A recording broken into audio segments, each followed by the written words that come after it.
이번에 그 노벨 평화상 100번째 수상자가 발표가 되었습니다. 전 처음 봤는데 이분이 에티오피아 총리인 이비 아흐메드라는 분입니다. 거기는 이제 대통령도 있는데 총리 중심 국가거든요. 내각직인데 그에게 노벨 평화상을 주었습니다. 노벨위원회에서. 근데 이렇게 선정 이유를 말했어요. 평화와 국제협력을 성취하기 위한 그의 노력, 특히 에리트리아와 국경 분쟁을 해결하기 위한 그의 결정적인 이니셔티브를 평가했다. 이렇게 평가했더라고요. 이분 나이가요, 저보다 한 살 어리더라고요. 76년생. 대단하죠. 이 젊은 사람들이 이제 막 올라오는 것 같아요. 이 에티오피아에. 왜냐면은 저 어렸을 때만 해도 에티오피아 생각하면 어떤 거 생각났죠? 내전, 굶주림, 가난 이런 거가 생각나는 나라였는데 이제는 동북 아프리카의 중심 국가로 성장하고 있다고 합니다. 특히 이비 아흐메드라는 총리가 오면서 국경 분쟁뿐만 아니라 이제 정치범들 석방하고요, 그런 식으로 민주화를 이루고 있어요. 그리고 대단한 발전을 이루고 있다고 외신을 전하고 있는데 참 부럽습니다. 오늘 우리가 살고 있는 이 땅에 평화가 절대적으로 필요한 시대가 되었습니다. 사실 우리가 가난하고 못 살면 이 세상 한번 뒤집어 봐야지 이런 생각을 옛날에 많이 했다고 해요. 그렇지만 이제는 경제가 번영하고 그리고 우리가 가진 것들이 많으니까 이게 문제가 생기면 안 돼, 평화가 생겨야 돼, 이런 마음들이 우리에게 많이 생겼어요. 남과 북이 평화롭게 교류하는 시대가 올 것처럼 생각되는 시대가 되었습니다.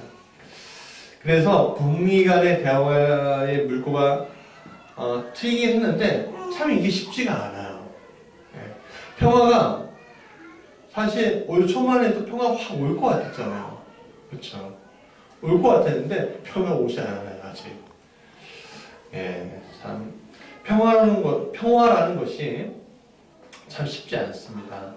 근데 이게 국제적인 문제뿐만 아니라 우리 사회 안에서 이 평화가 필요함을 느끼게 되는 시점이 지금인 것 같습니다. 촛불로 대표되는 시민들과 태극기로 대표되는 시민들의 대립은 이념의 문제를 넘어서 이 사회 구조적인 모순과도 맞닿아 있는 것을 좀 보게 됩니다. 근데 그 속에서 좀 안타까운 마음이 또 있는 게 뭐냐면 좀 설국표기도 하고 그 갈등의 중심축 중에 하나가 교회라는 거예요. 교회가 올바른 메시지를 전해야 하는데 올바른 메시지가 아니라 오히려 정지하고 해치는 그런 메시지를 가지고 성도들을 잘못된 방향으로 이끌고 가는 것을 보면 참 가슴이 많이 아파요, 사실. 여러분, 가정 안에서도 마찬가지입니다. 오늘 우리의 가정들이 어떻습니까? 여러분들의 가정이야 이제 평안과 기쁨이 있는지 믿습니다. 가정은 평화의 보루이지요. 그런데 우리 사회 곳곳에 가정들이 무너지고 깨지고 있음을 보게 됩니다.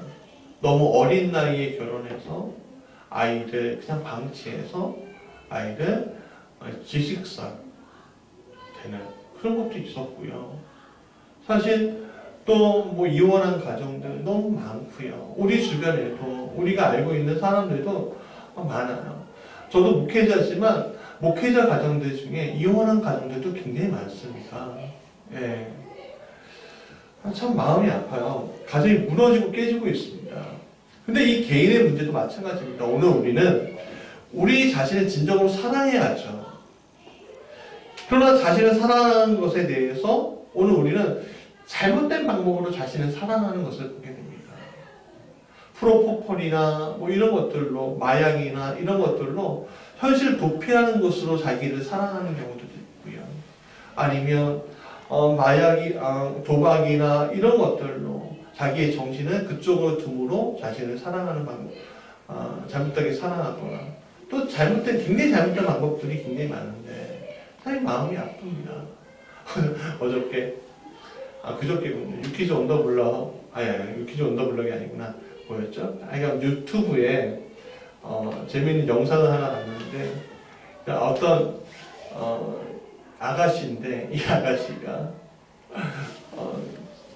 이제 약간 이제 좀 꽁트 형식의 뭐죠? 좀 재밌게 하는 코미디 형식의 유튜브인데 거기 와서 사연 상담하는데 이렇게 얘기해요. 저는 포르노를 끊을 수가 없어요. 날마다 너무 심해져요. 이거 어떻게 해야죠? 막 이렇게 상담하는 것들을 봤어요. 그러니까 오늘 우리의 사회가 자기를 사랑하는 것들이 그런 자기를 해치는 방법 쪽으로 가고 있습니다. 그러니까 내 안에서 뭐가 일어나지 않아요? 평화가 일어나지 않는 거예요. 평화가. 찬양 중에 이런 찬양이 있죠. 세상은 평화 원하지만 전쟁의 소문 더 늘어간다. 이 모든 인근 고통 두려움 뿐 그 지겨움 끝없네. 그거 기억나세요? 저도 오랜만에 부르는 찬양인데 이게 딱 맞는 거예요, 사실. 제가 음정이 안 맞았군요. 네. 근데 이 찬양이 딱 맞는 거예요, 오늘 현실이. 네. 세상은 평화를 원해요. 그렇죠. 누가 분쟁하기 원합니까? 누가 전쟁하기 원하고 누가 내 자신을 죽게 만들고 싶어 합니까? 그러나 전쟁의 소문은 점점 더 늘어가고 있어요. 국제적으로 한번 보십시오. 요번에 IS가 완전 시리아 땅에서 격퇴가 됐는데 그럼 평화가 와야 되잖아요. 근데 터키가 쿠르드족을 어떻게 해요? 침공하잖아요.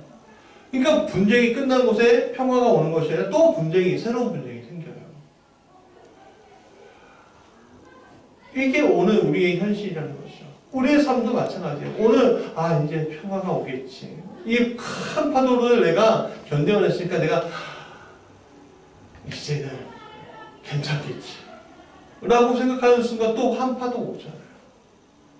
잠깐만 좀. 이런 세상에서 예수님 오늘 이렇게 말씀하십니다. 화평하게 하는 자는 복이 있나니.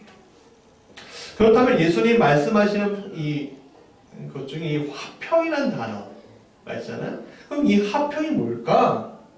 여러분, 화평이나 평화나 똑같은 말입니다, 사실은. 예. 그냥 평화로 좀 하죠. 우리가 평화를 많이 쓰니까, 화평보다는. 이 화평화는 뭡니까? 그냥 우리가 좀 생각하기에 분쟁이 없는 것. 그렇죠? 혼란하지 않는 상태. 그게 평화예요, 사실은. 예. 그렇다면 우리가 질문할 수 있어요. 그러면 이 평화가 무조건적인 평화를 얘기하는 것이냐? 라는 거예요. 사회 안에서 누군가 죽어도 불의한 일을 당해서 조용히 하고 입을 다물고 사는 그런 평화를 말하는 것인가? 라는 질문을 우리가 할 줄 알아야 돼요, 사실은. 무조건 하나님 평화를 원하십니다. 믿으십니까? 하면 그게 아니에요. 어떤 평화지? 그 질문이 우리한테 있어야 한단 말이에요. 어떤 평화지? 세상 우리가 그냥 생각하는 그 평화가 예수의 이름으로 그냥 외치면 있는 거야? 그냥 우리가 입 닥치고 가만히 있으면 되는 거야? 위정자들이 아무리 악난해도 이번에 보세요. 홍콩 민주화운동 보십시오. 우리나라 70년대, 80년대, 90년대에는 그 몇 주간에 확 압축해놓은 사태가 지금 홍콩에서 일어나고 있습니다. 오늘 우리 사회가 민주주의를 말하고 홍콩의 시민들이 자유를 갈망하고 쿠르드족이 평화를 자기 국가를 원하는 그래서 촛불을 들고 무기를 드는 것들이 이 평화를 얻기 위해서 그렇게 하는 것들이 잘못된 것인가? 그런 질문이 우리에게 있어야죠, 사실. 애매하게 세상 사람들처럼 무기 다 내려놓고 있으면 돼. 여러분, 무기 다 내려놓는다고 평화가 임합니까? 권력이 있는 사람이 있잖아요. 기득권 있는 사람도 있잖아요. 저는 요번에 깜짝 놀랐습니다. 화성 연쇄살인 사건, 그 8차 사건의 범인이 진범이 아니고, 이번에 이번에 걸린 그 사람 이름 뭐였죠? 뭐였죠? 이충계죠, 이충계. 이 사람이 그 8차를 했다는 거예요. 그럼 이 8차, 이 억울하게 걸린 이 사람 뭐야? 봤더니 고문당하고요. 사건을 조작하고요. 내가, 죽이지는 않을게. 죽을 수는 있는데, 죽이지 않을 때, 내가 원하는 대로 다 써. 불러. 그리고 그 당시에 그렇게 했다는 거 아닙니까? 근데 왜 그렇게 했어요? 빨리 해결하고 평화를 얻으려고, 사회가. 그렇지 않아요? 정권에서 빨리 그 문제를 해결하고 평화를 얻고 싶어서 그렇게 억지로 뭘 만들어요? 범인을 만들어갖고 무기인형을 때려갖고 19년 동안 또 암호에서 그 젊은 시절을 보내게 만들었어요. 또 알고 보니까 3차, 5차 그 증거인 조사를 받았던 사람들이 다 자살하거나 갑자기 죽거나 그랬대요. 왜 그런 겁니까? 세상은 평화를 빨리 오라고 얘기하는 건데, 그래서 미정자들이 정권 흔들릴까봐, 혼란할까봐 빨리 그것을 해결하려고 하다가 오히려 개인의 목숨을 가져가는 겁니다. 그럼 거기에서, 그런 상황에서 우리는 조용히 해야 할까요? 그럼 예수님은 그런 것들을 말하지 말라고 얘기하는 걸까요? 이런 질문을 우리가 좀 해봅시다. 그럼 하나님의 평화가 무엇인가? 라는 질문을 좀 우리가 해봐야 돼요. 성경에서 평화란 단순히 인간의 고통이 없는 평온하고 화목한 상태를 말하는 것이 아닙니다. 성경에서 평화라는 것은 본질적으로 하나님과의 관계성 안에서 나타나는 평화를 얘기해요. 그러면 하나님과의 관계성 안에서 나타나는 평화라는 건 뭐냐면 인간의 본질적인 문제가 있잖아요. 자꾸만 평화를 원하지만 죄를 짓는 이 본질적인 문제, 이 본질적인 문제를 해결해야 되는데 그 해결하지 못하는 이 존재의 운명들이 우리 안에 있는 거예요. 거기에서 끝나는 것이 아니라 이제 종말론적으로 이 세상의 끝에 있는 이 괴로움과 고통까지도 결부된 것이 포함하고 있는 것이 하나님의 평화예요. 그러니까 굉장히 포괄적이고 매우 적극적인 의미를 가지고 있어, 사실은. 그러니까 개인의 평화만 얘기하는 것이 아니라 이 세상, 이 종말론적인 이 세상의 말세 이 세상을 포함하고 있는 거예요.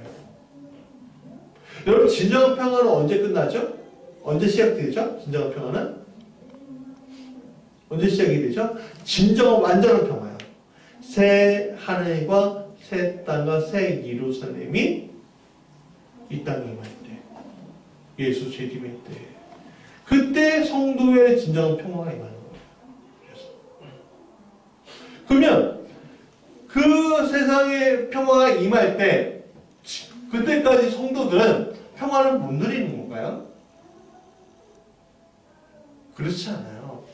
오늘 평화가 이 땅에 임했어요. 그럼 어떻게 임했느냐? 그 이야기를 좀 하죠. 구약에서 평화는요, 우리가 잘 아는 단어예요. 샬롬이라는 단어. 제가 좋아하는 노래 중에 샬롬, 샬롬, 예루샬라, 이런 찬양이 있거든요. 그러니까, 근데 여러분, 샬롬이 인사말인 거 아시죠? 평화를 뜻하기도 하지만 인사말이에요. 근데 이 인사말은 우리 나라에 안녕하세요 하는 그 안녕이라는 단어는 똑같아요. 밤새 괜찮았냐? 문제 없었냐? 아무 탈 없었냐? 행복했냐? 그 얘기예요. 샬롬은, 안녕은. 그 뜻을 가지고 있어요. 구약 39권의 내용들은 보면요, 이스라엘 사람들이 얼마나 평화를 원하고 있는지 나와요. 그들에게는 분쟁과 시비와 전쟁이 없는 상태를 원했습니다. 그들은 지정학적인 위치에 위에 강대국과 아래 강대국에서 메소포타미아 지역에 있는 강대국들과 이집트 문명하고의 충돌 사이에서 그들은 생존해야만 했어요. 그러니까 자꾸만 부딪히는 그 상황들 가운데, 그리고 이 비옥한 이 토지 가운데 수많은 민족들 가운데 이스라엘 사람들은 투쟁하고 이기고 승리하고 그래야만 평화를 얻을 수밖에 없는 상황이었어요. 시가서를 통해서 그들은 삶에 있어서도 평강과 형통을 원했습니다. 우리가 처한 모든 상황 가운데 평화가 있기 원한다고 그들은 얘기했어요. 자, 그러면 이러한 평화, 이 내 삶의 모든 순간들 가운데 평화가 누가 주는 것인가? 라고 할 때 10편 29편 11절 같이 읽어볼까요? 시작. 여호와께서 자기 백성에게 힘을 주시며 여호와께서 자기 백성에게 평강의 복을 주시리로다 라고 얘기해요. 그러니까 결국에 누가 이 평강을 줘요? 누가 이 평화를 줘요? 하나님이 주셔야 한다는 거예요. 출발점이. 예. 인간이 할 수 있는 게 아니라는 거예요. 평화라는 것은 인간이 할 수 있는 게 아니에요. 오늘 우리가 아무리 평화를 원하지만 평화를 얻을 수 없는 게 우리의 현실이에요. 왜? 나는 유한하고 나는 모든 것을 통제할 수 있는 권한은 없잖아요. 혹시 구재우 수사님 북한의 김정은의 마음을 평화로 이렇게 가지고 오실 수 있으세요? 여기서 통제를 딱 하실 수 있으세요? 우리 정민수 수사님 혹시 트럼프의 마음을 딱 평화로 딱 가지고 오실 수 있어요? 여기 통제 가능하세요? 안 된다고요. 나도 안 되는데. 그렇죠? 나도 안 되는데. 그럼 다시 한번 질문할게요. 죄송해요. 그럼 부재우 수사님, 우리 정미리 수사님의 마음을 잘 통제할 수 있어요? 정미리 수사님 안 물어봐도 알 거예요. 똑같을 거예요. 그러니까 평화가 나는 원하지만 난 통제할 수 없는 거예요. 평화라는 것은. 그럼 이런 평화를, 우리가 평화를 누려야 되는데 이 평화를 누리기 위해 우리는 어떻게 해야 할까요? 하나님과의 관계를 회복하라고 성경이 이야기하고 있는 거예요. 먼저 이 평화를 주시는 분, 만유의 주제이신 그 하나님이 이 평화를 주시는 분이니까 먼저 하나님과의 관계가 너가 회복되어야 되는 거야. 그게 첫 번째 단계야 라고 얘기해 주시는 거죠. 그렇다면 하나님과의 관계를 어떻게 회복해야 할까? 우리가 소위 신앙생활, 교회생활이라고 불리는 것을 잘하면 될 수 있을까요? 우리는 이미 구약에서 이런 현상들을 보았어요. 이스라엘은요, 하나님과의 화평을 누리기 원했죠. 그래서 그들은요, 율법주의적인 생활 태도를 고수했습니다. 그 태도가 오늘날에까지 이어지고 있어요. 수많은 유대인들이 율법을 생활하기 위해서 부단히 노력하고 있는 것을 봐요. 오늘도. 예를 들어 유대인들이 철저하게 지키는 것 중에 하나가 뭐예요? 안식일 규정이잖아요. 이 안식일 규정 때문에 예수님 당시에 예수님을 고발할 때 이 안식일을 범하는 신성 모독의 죄로 예수님을 고발한 거잖아요. 네. 이 안식일 규정을 철저하게 지키려고 하는데 이스라엘 가면요, 내년에 성지순례 한번 가보려고요. 한 번도 가본 적이 없어. 근데 들은 얘기예요.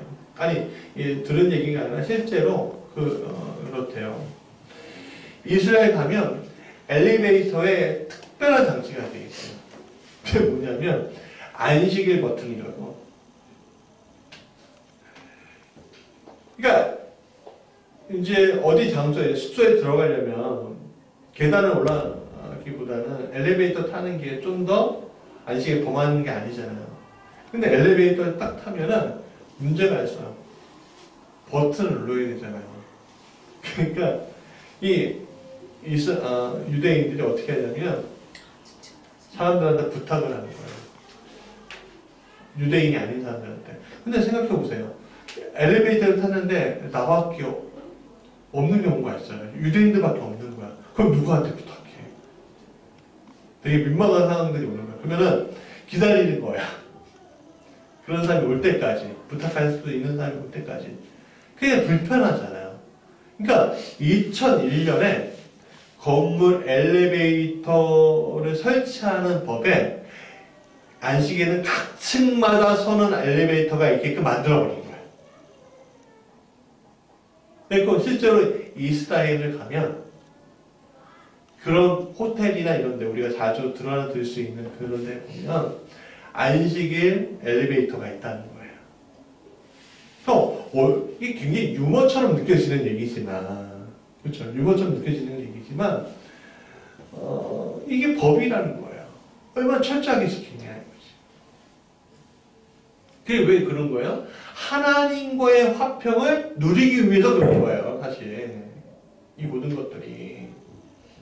하나님께 인정받아야 하는 상황들이 그렇게 그들을 몰고 온 거예요. 이 율법주의 안으로.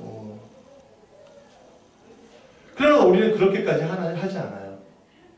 우리 혹시 줄 버튼 있나요? 혹시 엘리베이터 타실 때 누군가가 이렇게 눌러주셨나요? 그렇지 않았죠. 왜냐하면 우리의 평화가요, 그리스도 예수 안에서 완전히 실현된 것을 우리는 믿기 때문에 그런 거예요. 다시 한번. 우리의 평화가 누구 안에서 이루어졌어요? 예수님. 그리스도 예수 안에서 이루어졌다는 거예요. 굉장히 실험적인 얘기인데 중요한 얘기예요. 우리의 평화는 누구에서? 그리스도 예수 안에서. 그러니까 하나님과의 화해가 인간 스스로는 안 됐지만 누구하고? 그리스도의 십자가 사건으로서 완전히 해결됐다. 그게 우리가 믿는 거잖아요. 그래서 우리는 완전한 평화를 누리는 사람이 된 거예요, 이미. 그러니까 여러분들은 완전한 평화를 누리는 그리스도인인 거예요. 누구를 놓치지 않으면, 내가 하나님 안에, 그리스도 안에 있다는 것을 놓치지만 않으면, 우리가 예수 보혈의 피를 믿기만 하면 우리는 하나님과의 평화를 이루는 삶을 살 수 있구나 라는 것을 우리가 믿게 되는 거예요. 실제로 그런 거예요.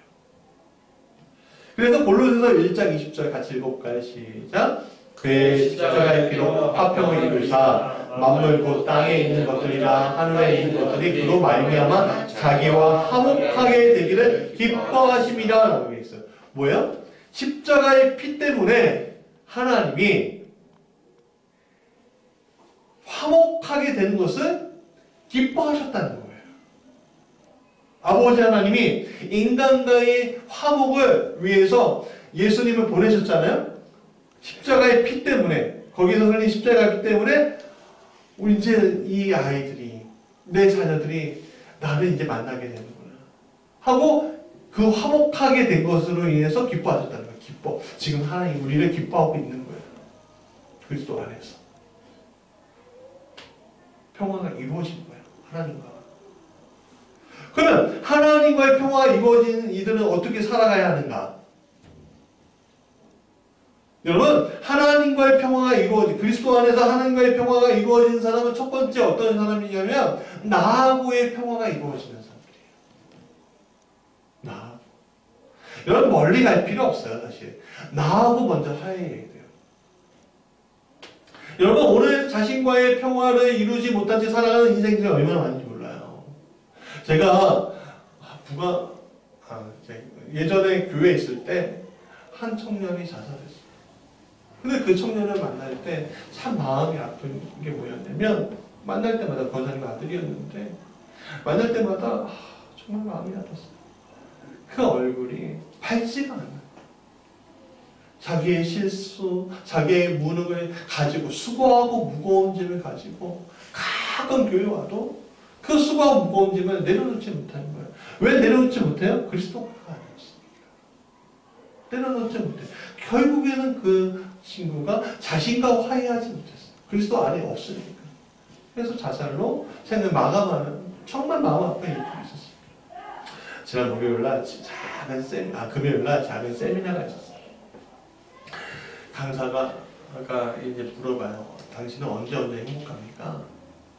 때 저는 진짜 이렇게 얘기했는데 오늘은 제가 행복해요. 첫 번째. 두 번째는 어저께 행복했어요.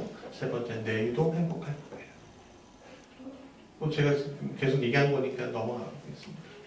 그래서 다른 분에게 이렇게 물어봐요. 언제가 행복하셨어요? 그러니까 자녀를 낳을 때 행복했어요. 그러는 거예요.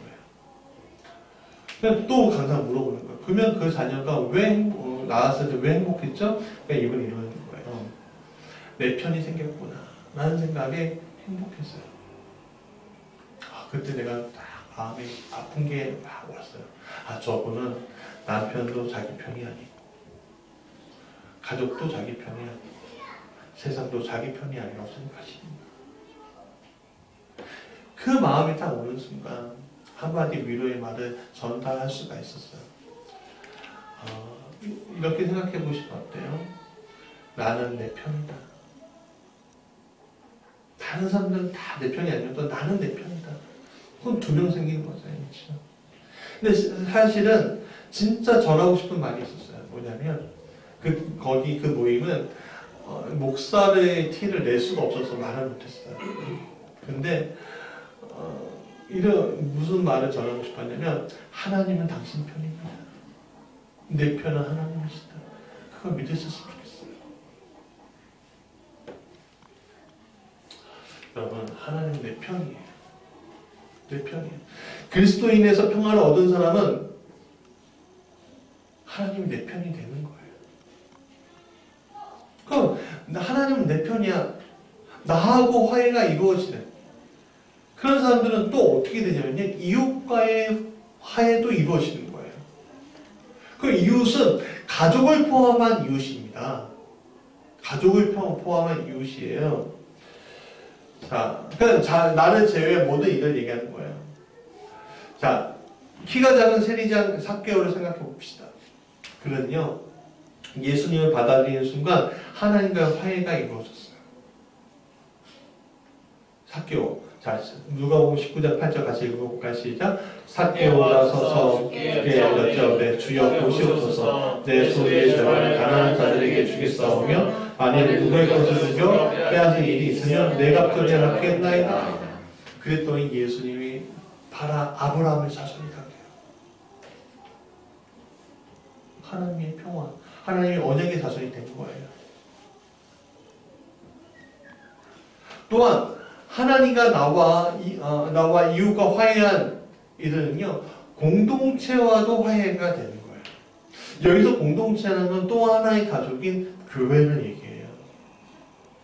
바울은 갈라디아서 1장 22절부터 24절까지 이렇게 얘기합니다. 같이 읽어보겠습니다. 시작. 그리스도 안에 있는 유대의 교인들이 나를 얼굴로는 알지 못하고 다만 우리를 박해하는 자가 전에 멸하였던 그 믿음을 지금 전한다함을 듣고 나로 말미암아 하나님께 영광을 돌리니라. 자, 핍박자 사울은 예수 안에서 사도 바울이 되었습니다. 하나님과의 화해를 통해서 공동체의 일원, 즉 가족이 일원이 되었어요. 교회의 일원이 되었어요. 이렇게 그리스도 안에서 하나님과 나와 이웃과 공동체 안에서 화해하게 된 나에게, 그러면 여기서 이제 질문이 들어와요. 어떤 일이 생길 것인가? 자, 본문으로 다시 가죠. 우리 본문 다시 한번 읽어볼까요? 시작. 이루는 평화를 아예 본문 우리 5장 8절 놓치지 않으셨죠? 시작. 화평하게 하는 자는 복이 있나니 그들이 하나님의 아들들 거룩을 받을 것이며. 네. 자, 화평케 하는 자. 평화, 이거는 다른 번역서로 평화를 이루는, 세번역으로 이렇게 되어 있고요. 공동번역서에 이렇게 되어 있어요. 평화를 위하여 일하는 사람으로 되어 있어요. 결국 그리스도인으로서 세상에서 평화를 이루는 것을 이야기하는 것을 말해요. 이것은 나로부터 나오는 평화가 아니라 그리스도로부터 나오는 평화를 가진 이들을 얘기합니다. 다시 한번, 나로부터 나오는 평화는 유한하죠. 그러나 그리스도로부터 나오는 평화는 무궁무진해요.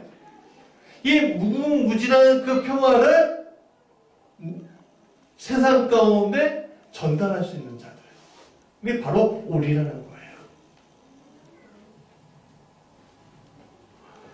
그 힘이 우리가 이 세상을 평화를 이루거나 화평케 하거나 평화를 이루거나 평화를 위해서 일하게끔 촉진시키는 힘을 우리에게 주는 거예요.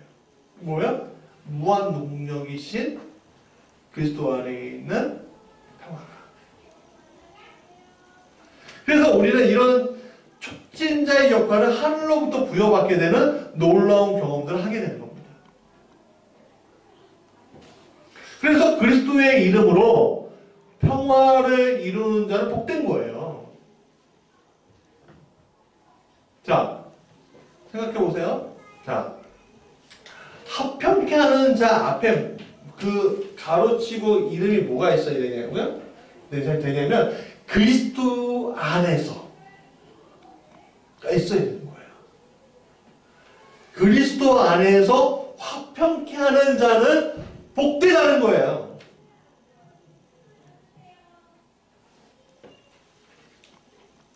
우리는 영적으로 평화를 주시는 하나님을 받아들이는 일도 해야 하지만 그것을 촉진시키는 일도 할 수 있게 되는 거예요. 그래서 좀 어렵죠.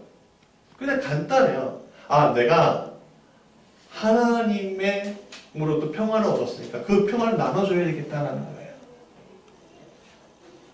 그리스도의 십자가를 가지고 분쟁의 해결사가 되고 중재자가 되고 때로는 희생도 감수할 수 있는 자가 되겠다라는 게 우리의 중심에 들어와야 한다는 거죠. 예전에 샘물교회 피납 사건이 대표적인 예였어요. 사랑을 아프가니스탄에 심는 일을 했음에도 불구하고 세상에 온갖 비난을 당했어요. 순교까지 당했는데도 불구하고. 그냥 헛됐을까요? 전 헛되지 않았다고 생각해요, 사실은. 샘물교회 우리는 겉에서는 이렇게 봤을 때 계속 비난하지만 굉장히 모범적으로 하는 선교팀이었어요. 여러분, 오늘도 수많은 전쟁터에서 그리스도의 마음을 가지고서 굶주림의 자리에서 예수의 마음으로 평화를 이루기 위해 노력하는 이들이 굉장히 많습니다. 비록 그들은 빚도 받지 못한 채 사랑을 전하지만 그들은 굉장히 복 있는 사람이에요. 사랑하는 여러분들은 복 있는 사람이십니까? 평화를 전하고 있는 사람들이십니까? 오늘 우리 교회가 복 있는 교회인가요? 사랑을 전하고 있나요? 여러분, 전도하고 예수 이름을 전달하는 거 굉장히 중요한 거예요. 그렇지만 그거에만 한정되어 있는 게 아니란 말이에요. 그걸로만 딱 이렇게 해버리면요, 교회의 역할이라는 게 굉장히 축소되어 버리고 하나님의 역할이라는 게 굉장히 축소되어 버려요. 그렇지 않다는 거예요. 오늘 우리는 하나님으로부터 평화를 촉진시키는 자로서의 임무를 부여받았습니다. 그래서 사랑하려잖아요. 그래서 용서하려잖아요. 촉진시키기 위해서. 노마를 왜 변화시킨 줄 아십니까? 그리스도인들이 용서하는 자의 자리에 섰기 때문입니다. 정죄하지 않고 오직 사랑과 긍휼을 받기 때문에 그래요. 그때야 비로소 우리는 하나님의 아들이야 일컬음을 받을 것이다 이거예요. 사실 여러분, 여기서 조심해야 될 것이 있어요. 하나님의 이름을 하나님의 아들이야 일컬음을 받는다 했잖아요. 굉장히 조심해야 되는 것이 있는데 그거는 일컬음 누구한테 받느냐는 거예요. 여러분들 딱 생각하게 하나님의 아들의 일컬음을 받는다는 게 사람으로부터 저 사람은 정말 하나님의 아들 같아. 그렇게 일컬음을 받는 걸 얘기할까요? 아니에요. 아니에요. 누구로부터냐면 하나님 아버지로부터 그렇게 인정을 받는 거예요. 그게 첫 번째예요. 그러니까 하나 그리스도 안에서 화평하게 하는 그 자리에서 내가 좀 평화를, 화평을 초래시키는 자로서 있는 사람은 복된 거예요. 왜? 하나님 아버지가 너는 내 아들이야. 너는 내 딸이야. 그렇게 인정을 받으니까요. 그러면 하나님의 아들로, 딸로 인정받으면 세상 사람들이 그걸 몰라줄까요? 아니요. 말할 수밖에 없을 거예요. 저 사람. 가톨릭의 이태석 신부님 아시잖아요. 그렇죠? 그 사람, 그분 전 만나지 못했지만 알아요. 우리가 완전 성자였어요. 이런 사람은 누구라고 얘기해요? 하나님의 아들이었구나. 그렇게 얘기하는 거 아니에요? 어떤 이단이 나는 하나님이다라고 얘기하는 사람도 있는데 참 안타깝네. 나중에 얘기하자. 하나님께 인정받으면 결국 세상에서도 하나님의 아들이 되는 거예요. 딸이 되는 거예요. 다니엘에서 그런 사람이었습니다. 다니엘은요 굉장히 절박한 상황에 놓였어요. 많은 사람들이 그를 공격하려고 했습니다. 근데 다니엘은요 이 모든 상황에 대해서 대적하지 않았어요. 공격하지 않았어요. 오히려 하나님께 어떻게 해요? 그것을 알고도 나를 공격하려고 하는 것을 알고도 어떻게 해요? 기도했다라고 했어요. 그리고 그 모든 것들을 고발하거나 미워했다는 내용이 아니라 오히려 감사했다라는 얘기예요. 그럼 결과는 뭐였습니까? 사역으로 갇히는 거였어요. 그러나 우리가 알다시피 다니엘은 죽지 않았고 사자굴에서 나왔어요. 왕이 얘기해요.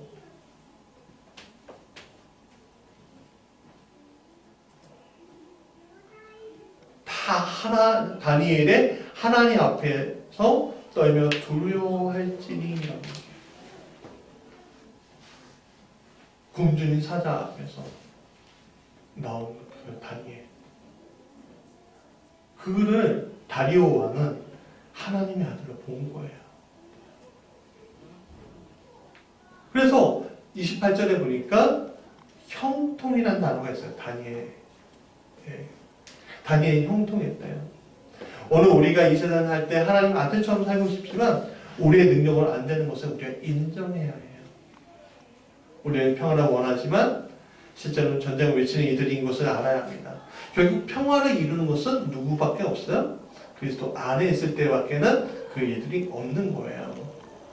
그럼 그 평화를 결국에는 어떻게 합니까?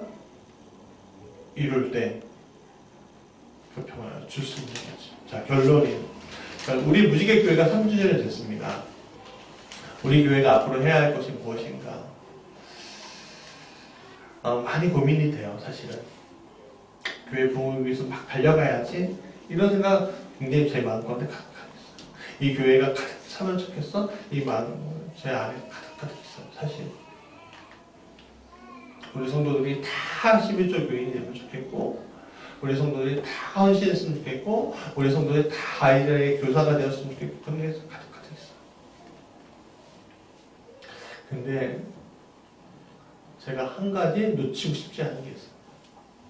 그걸 다 버려도.